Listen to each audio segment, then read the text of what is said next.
अब जा रहे हो झड़फुक्कों के पास। झड़फुक्का समझ रहे हो ना, मौलवी। दुनिया का कोई मौलवी तुम्हें कोई ताबीज नहीं दे सकता है, तुम्हारे घर में मालो दौलत के दरवाजे नहीं खोल सकता है, तुम्हें घर में खैर बरकत का कोई ताबीज नहीं दे सकता है। अगर कोई मौलवी देता है तो वो झूठ बोलता है, अगर देता है तो ड्रामा कर रहा है, नौटंकी कर रहा है। मौलाना साहब क्या बरकत नहीं हो रही घर में? क्यों नहीं हो रही? पता नहीं मौलाना साहब, पता लगाओ। पैसा तो बहुत आता है लेकिन रुकता नहीं है। मौलाना साहब बेचारे वो क्या पैसे को रोकेंगे? अगर मौलवियों के पास पैसा रोकने की कोई दुआ होती तो बेचारा 5,000 रुपए में मस्जिद में नमाज क्यों पढ़ाता? 2-4-5,000 रुपए के लिए जलसा क्यों करता? ये हमारी अकल है। सोचो, मैंने फिर कहा सोच बदलो, सोच बदलो। तुम मौलवियों से तावीज ले रहे हो। अरे मौलवी के पास तो खुद बेचारे के पास इनकम नहीं हो रही है, मौलवी खुद बद्दुआ दे रहा है मदरसे के सेक्रेटरी को, खुद तो कमाता है 1 लाख रुपया, हमको दे रहा 5,000 रुपया। एक मौलवी साहब तो मस्जिद में दुआ कर रहे थे खुतबा देने के बाद, अल्लाह जितनी तनख्वाह हमारी उतनी मस्जिद की सेक्रेटरी की कर दी। अब कोई आमीन ही नहीं बोल रहा है, मस्जिद का सेक्रेटरी भी आमीन नहीं बोल रहा। क्यों नहीं बोलता? बोल। नहीं साहब तब तो बर्बाद हो जाएंगे।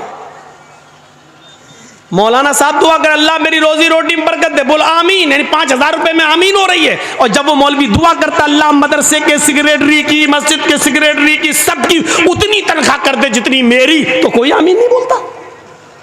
इससे आप अंदाजा लगा सकते हैं कि आपको कितना डर है। 5,000, 6,000, 10,000 रुपए में आप जानते हैं कि मेरा घर नहीं चल सकता है, तो फिर मौलवियों के लिए कौन सोचेगा? उलमा के लिए कौन सोचेगा? मस्जिद के इमामों की फिक्र किसको होगी? सोचो। आप अपने बच्चों को कॉन्वेंट में पढ़ाते हो, आप अपने बच्चों को इंग्लिश मीडियम में पढ़ाते हो, आपका बच्चा इंटर करने के बाद साइंस साइड से बायो लेने के बाद MBBS को नीट में पास करके वहां चला जाता, वो कमाएगा। लेकिन मदरसे में पढ़ने वाले बच्चों के बारे में कभी आपने तसव्वुर किया है कि ये कितने भी बड़े मौलाना बन जाएं, आलिम बन जाएं, लेकिन इनकी दौड़ मस्जिद और मदरसे से बाहर नहीं जा सकती है? कभी सोचा है आपने इन मदरसे से पढ़ने वाले तलबा के बारे में? मैंने कहा ना मेरी तकरीर आज पूरी सोच के ऊपर होगी। सोच बदलो। इनके बारे में कौन सोचेगा? कौन? एक MLA, एक MP, एक सरपंच, एक मुखिया अपनी बेटी की शादी बड़े धूमधाम से कर रहा है, लेकिन इसी गांव में एक वो गरीब लड़की भी रहती है जिसके बाप के पास मोटरसाइकिल खरीदने का पैसा नहीं है कि वो देकर अपनी बेटी का हाथ पीला कर सके। इस बेटी के बारे में कौन सोचेगा? किसको फिक्र होनी चाहिए? MLA, MP की बेटी बारात उसके घर में आती है, 500 और 1000 आदमियों को बेहतरीन खाना खिलाएगा, लेकिन सोचो उस गरीब आदमी की बेटी के घर में अगर 400 और 500 आदमियों की बारात नहीं, सॉरी बारात का लफ्ज बदनाम मत करो, इसलिए मैं कहता हूं ये 400 और 500 चोर, ये लुटेरे, ये डाकू जिस घर में पहुंच गए हैं, कभी सोचा है कि उस लड़की का बाप इनको कहां से खिलाएगा? क्या कहां से कर्जा लेगा? इन बेटियों के बारे में कौन सोचेगा? और इनके माँ बाप के बारे में कौन सोचेगा? इस्लाम ने तो गरीबों के लिए भी रास्ते निकाले थे, आपने रास्ते बंद क्यों किए? सुनना पड़ेगा आज तुम्हें, क्या तुम्हारे बाप को भी सुनना पड़ेगा। जब तक मैं यहाँ हूँ, ये अथॉरिटी, ये पावर मुझे जनाब मोहम्मद रसूलुल्लाह की शरीयत ने दिया है, ये सुनना पड़ेगा तुम्हें। इसलिए सोचो। कुरान ने बार बार कहा फ़अतबिरू या उलिल अब्सार, आए अकल रखने वालों सोचो। कुरान ने बार बार कहा तदब्बरून, क्या तुम गौर व फिक्र नहीं करते? ताक़िलून, क्या तुम अक्ल व शऊर से काम नहीं लेते? कुरान ने बार बार सोचने और फिक्र करने की दावत दी है कि सोचो। वमन आरज़ा अन ज़िक्री फ़इन्न लहू मईशतन ज़ंका, जो दुनिया में अल्लाह के जिक्र से एराज़ करेगा हम उसकी रोजी को तंग कर देंगे। फिर समझो एराज़ किसको कहते हैं? एराज़ हमारी बीवी का, यानी हमारा और हमारी बीवी का, दोनों का बच्चा तो एक ही होता है। बच्चा लेटा है, पैदा हुआ है, 6 महीने का है, 7 महीने का, माँ का दूध पीता है, लेकिन माँ टीवी का सीरियल देख रही है। सोचिएगा, माँ टीवी का सीरियल देख रही है, बहुत अच्छा नाटक आ रहा है, बहुत अच्छा सीरियल आ रहा है, बच्चा भूख से रो रहा है, बच्चा भूख से रो रहा है। माँ की जिम्मेदारी है कि अपने रोते हुए बच्चे को उठाए, अपनी पिस्तान से अपना दूध पिलाए, लेकिन माँ जानती है कि बच्चा रो रहा है, लेकिन बच्चे को रोने दे रही है, लेकिन सीरियल का ड्रामा नहीं छोड़ रही है। थोड़ी देर का और है, इसको पूरा हो जाने दो, बच्चे को दूध पिलाऊंगी तो सही से देख नहीं पाऊंगी। इसको कहते हैं कि इस माँ ने बच्चे से एराज किया है, यानी माँ बच्चे को भूल गई है। माँ ने बच्चे को भगा नहीं रही है, बच्चे को फेंक नहीं रही है, बच्चे को मार नहीं रही है, बच्चे से पीठ फेर ली, यानी एराज कर लिया। यानी माँ अपने बच्चे की फिक्र नहीं कर रही है, बल्कि सीरियल की फिक्र कर रही है। इसका मतलब क्या है? एराज कर, इसको कहते हैं एराज। अब आप समझ गए ना एराज किसको कहते हैं? घर में आग लगी है, आग जल रही है, मेरा घर जल गया और हम मैच खेलने में लगे, किसी ने खबर दी तुम्हारा घर जल गया, जल्दी जाओ। अब हमें फिक्र होनी चाहिए कि हम अपना घर बनाएं, दोबारा बनाएं। जितना जल गया कोई बात नहीं, जितना बच जाए जल्दी जाएं, पानी वानी डालकर उसको ठंडा करें। जो जल गया वो तो जल गया, लेकिन जो बचा सकते हैं उसको तो बचाएं। लेकिन हमें घर की फिक्र नहीं है, बल्कि हम मैच खेलने में लगे हैं। इसको कहते हैं कि हमने घर से एराज किया, हमने घर से एराज किया, हमें घर की फिक्र नहीं है।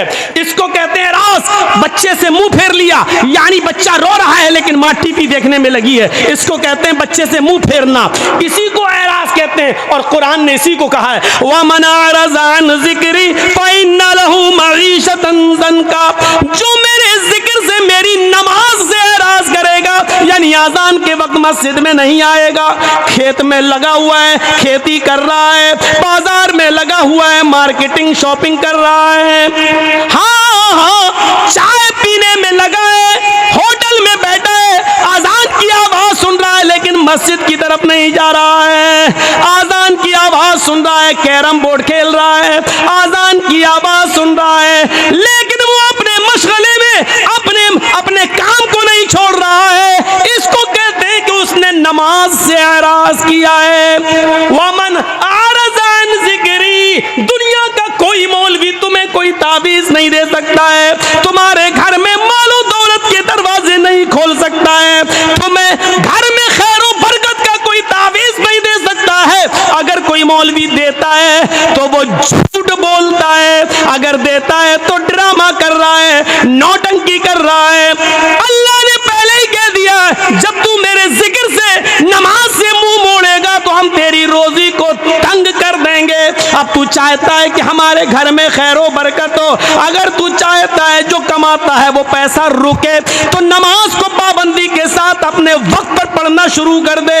जब तू अल्लाह के जिक्र का ख्याल रखेगा, नमाज का ख्याल रखेगा, तो तेरी रोजी में तंगी नहीं आएगी, तेरी रोजी में बरकत होगी। ये इलाज बताया है अल्लाह तबारक व तआला ने रोजी में बरकत का। जा रहे हो कठमुल्लों के पास, ये तुम्हें क्या देंगे? जो खुद 5-6 हज़ार रुपए महीने पे बेचारे नमाज पढ़ाने वाले, वो आपसे और ले लेंगे। 100 रुपए दो, हमने तुम्हें तावीज़ दिया है।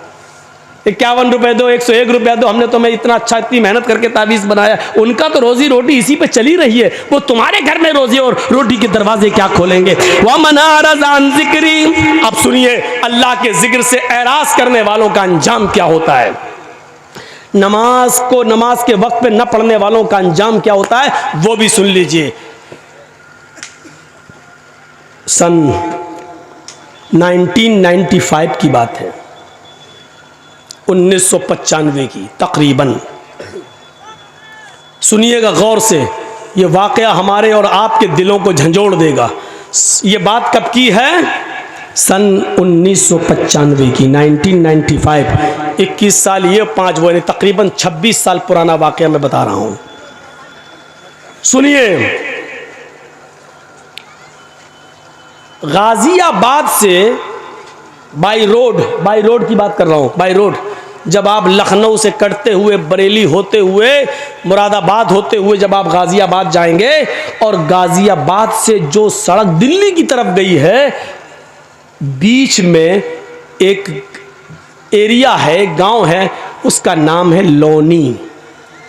मशहूर जगह है लोनी, मुसलमानों की बस्ती है, काफ़ी मुसलमान उसमें रहते हैं, और बहुत अमीर और पैसे वाले लोगों की बस्ती। उस बस्ती में लोनी के अंदर दो सगे भाइयों की शादी होना थी, दोनों सगे भाइयों की शादी। और जिस गांव में बारात जाना थी वो एक ही गांव है, एक ही गांव में, लड़कियां अलग अलग थी लेकिन बारात एक ही गांव में जाना थी। तो शादी से, जैसे कल सुबह बारात जानी है, कल दोपहर में या 4 बजे के बाद, असर के बाद बारात जानी है, तो एक रात यानी उससे एक रात पहले इन दोनों नौजवानों ने सोचा कि इस रात को रंगीन बनाया जाए, खेल तमाशा किया जाए। तो ये दोनों नौजवान दिल्ली से कुछ तवाइफों को लेके आए। अब तवाइफ तो नहीं बताना पड़ेगी, वो तो समझते ही है। तवाइफों को लेके आए और वो तवाइफ गाड़ियों से लाई गई, यानी इस आदमी ने अपनी गाड़ी से बुलवाई, पैसे वाले लोग थे। ईशा की नमाज, अजान के बाद, नमाज के बाद दौर चलता है शराब का, दौर चलता है नाच और गाने का। इस लड़के ने अपने यार दोस्तों को बुलाया, दोनों लड़कों ने अपने घर में दावत दी। मिनट मिनट पर चाय बनी, मिनट मिनट पे शराब आ रही है, मिनट मिनट पर दौर चल रहा है। और वो तवाइफें नाच रही हैं, डांस कर रही हैं, अपने जिस्म की नुमाइश कर रही हैं, गाना गा रही हैं और देखने वालों की आंखों को ठंडा कर रही हैं अपने जिस्म को दिखा दिखा कर। ये नाच और गाना इतनी देर चलता है, इतनी देर चलता है कि टाइम का पता नहीं चलता। वहां फजर की अजान की आवाज आने लगती है। इन दोनों लड़कों के घर से लगी हुई मुश्किल से 300-400 कदम की दूरी पर मस्जिद है। उस मस्जिद से मुअज्जिन ने अजान देना शुरू कर दिया, अल्लाहु अकबर, अल्लाहु अकबर। ये फजर की नमाज का वक्त है। ये वो वक्त है कि चिड़ियां भी अपने घोंसलों में उस वक्त बेदार हो जाती हैं और चहचहा कर ची ची बोलते हुए अपने रब की तस्बीह बयान करती हैं। युसब्बिहु लिल्लाहि मा फिस समावाति व मा फिल अर्ज़। सुबह के दरख्तों के पत्तों की से चलने वाली हवा भी अल्लाह की तस्बीह बयान करती है। आसमान से उतरने वाली शबनम और ओस के कतरे भी अल्लाह की तस्बीह बयान करते हैं। कायनात की हर शय अल्लाह की हम्द व सना बयान करती है। और ये वो वक्त है फजर की नमाज का कि अल्लाह के नबी ने फरमाया कि मेरी उम्मत का जो भी आदमी, जो भी मुसलमान, जो भी मुझ पर ईमान लाने वाला फजर की नमाज के वक्त उठेगा और जमात के साथ फजर की नमाज पढ़ेगा और फजर की नमाज पढ़ने के बाद फिर वो जो भी मेहनत करेगा, जो मजदूरी करेगा, अल्लाह रब्बुल आलमीन उसके रिस्क में बरकत देगा। अल्लाह उसके लिए रोजी के दरवाजे खोल देगा। उस आदमी को कभी भूखा नहीं सोने देगा, उसको फिक्र फाके की कभी नौबत नहीं आएगी। ये नबी अकरम का फरमान है। ये तवाइफें जो नाच रही थी, जो डांस कर रही थी, आजान की आवाज सुनती है, आजान की आवाज सुनती है, अल्लाहु अकबर, अल्लाहु अकबर। ये आजान की आवाज उन तवाइफों के कानों में जाती है तो आजान के एहतराम में इन तवाइफों ने गाना बंद कर दिया और नाचना मौकूफ कर दिया, नाचना बंद कर दिया और गाना बंद कर दिया। खामोश हो गई, न नाच रही हैं न गा रही हैं। इन दोनों लड़कों ने देखा कि इनके पायलों की छनकार रुक गई है, इनके पैर जो अभी जमीन पर थरक रहे थे वो रुक गए हैं, मुंह से सुरीली आवाज में जो गाने की आवाज आ रही थी वो गाने रुक गए हैं। तो इन दोनों नौजवानों ने कहा क्या हुआ तवाइफों से, क्यों रुक गई हो, क्या बात है? इन तवाइफों ने जवाब दिया, मस्जिद से आजान की आवाज आ रही है, हम आजान के एहतराम में रुक गए हैं, हम भी मुसलमान हैं, अगरचे नमाज नहीं पढ़ते हैं तो क्या हुआ, लेकिन आजान का एहतराम करते हैं, हम आजान का एहतराम करते हैं। हमारी मजबूरियों ने हमको तवाइफ बना दिया है, नाचने और गाने वाला बना दिया है, वरना हम तवाइफ नहीं थे। हमारा ये मतलब नहीं है कि हम नाचेंगे नहीं, गाएंगे नहीं, लेकिन इतनी देर रुक जाने दीजिए जितनी देर मस्जिद से आजान की आवाज आ रही है, हमको इतनी देर रुक जाने दीजिए। हमने आजान के वक्त कभी गलत काम नहीं किया है, हमने आजान के वक्त कभी गलत काम नहीं किया है। आजान का एहतराम मैं करती हूँ, मैं अभी नाच नहीं सकती और गा नहीं सकती। इन दोनों नौजवान लड़कों ने जो जुमले कहे वो सुनो क्या थे। इन दोनों नौजवान लड़कों ने जवाब दिया, सुनो सुनो गाने सुनने वालों, सुनो टीवियां देखने वालों, सुनो मोबाइलों में 1 GB और 2 GB मिलती है तो पूरी फिल्मों में और ड्रामे देखने वालों। इन दोनों नौजवानों ने जवाब दिया इन तवाइफों से, अजान तो दिन भर में 5 मरतबा होती है, लेकिन तुम तो रोजाना नहीं आती हो। मुअज्जिन का काम है अजान देना, वो अपना काम कर रहा है, तुम्हारा काम है नाचना और गाना, तुम अपना काम करो। अगर तुम रुक गई तो हम तुम्हें रात भर की मेहनत नहीं देंगे। उन तवाइफों ने सोचा कि मुझे रात भर की मेहनत न मिले तो इससे बेहतर है कि नाच लूं। दिलों का हाल तो अल्लाह जानता है कि मैं अजान का एहतराम कर रही हूं। वो औरतें, वो तवाइफें फिर नाचने लगी।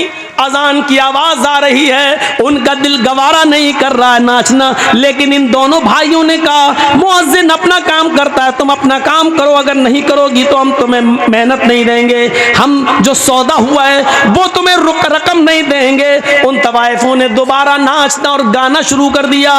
सुनो, अजान के वक्त फिल्में देखने वालों, अजान के वक्त नाचो गाना देखने वालों, अल्लाह के जिक्र से मुंह फेरने वालों, बजाय मस्जिद के अपने खेतों में जाने वालों, बजाय मस्जिद के मॉल में शॉपिंग करने वालों, बजाय मस्जिद में जाने के होटलों में बैठ के चाय पीने वालों, बजाय मस्जिद में जाने के इंडिया पाकिस्तान का मैच देखने वालों, बजाय मस्जिद में जाने के अपने आप को लहू लैब में मसरूफ रखने वालों, इन तवाइफों ने नाच गाना शुरू कर दिया। ये नाचती रही हो, ये नाच गाना सुबह 7 बजे तक चलता है। अपने वादे के मुताबिक इन दोनों भाइयों ने इन दोनों भाइयों ने उन तवाइफों को पूरी मजदूरी दी।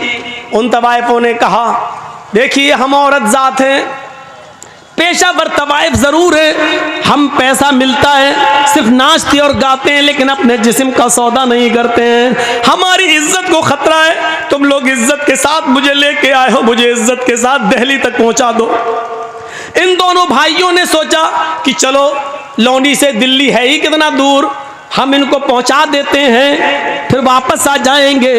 2 बजे के बाद तो बारात जाना है, अभी तो जाएगी नहीं, हम इनको छोड़ के वापस आ जाते हैं। दोनों भाई उन तवाइफों को पहुंचाने जा रहे हैं। तवाइफों की गाड़ी आगे चलती है और इन दोनों भाइयों की गाड़ी पीछे चल रही है। तवाइफों की गाड़ी आगे चलती है। तवाइफों का जो ड्राइवर था वो थोड़ा होशियार था, इसलिए उसने बहुत होशियारी के साथ गाड़ी को मोड़ मार कर निकाल लिया, लेकिन सामने से आने वाले ट्रक ने इन दोनों भाइयों की गाड़ी में ऐसी टक्कर मारी कि इन दोनों भाई की गाड़ी कई हिचकोले खाने के बाद काफी दूर गिरती है, एक खेत में गिरती है। आनन फानन लोगों की भीड़ जमा हो जाती है। किसी तरह कार का, गाड़ी का ढक्कन खोला जाता है, उसकी खिड़की खोली जाती है, उसकी विंडो खोली जाती है, लेकिन दोनों भाइयों की लाशें इतनी बिगड़ चुकी हैं, इतनी खराब हो चुकी हैं कि पहचान से बाहर है कि बड़े भाई की लाश कौन सी है और छोटे भाई की लाश कौन सी है। पहचान नहीं, पहचान से दूर है। ऐसी टक्कर होती है ट्रक से कि गाड़ी दूर गिरती है, बड़ी मुश्किल से ढक्कन खोला गया। बस करो भैया, पी लेना बाद में चाय यार, हम इनको मना कर रहे हैं, पीछे से आप बोल रहे हैं। दोनों भाइयों की गाड़ी ढक्की खोली जाती, ढक्कन जब खिड़की तो लाश पहचान में नहीं आ रही।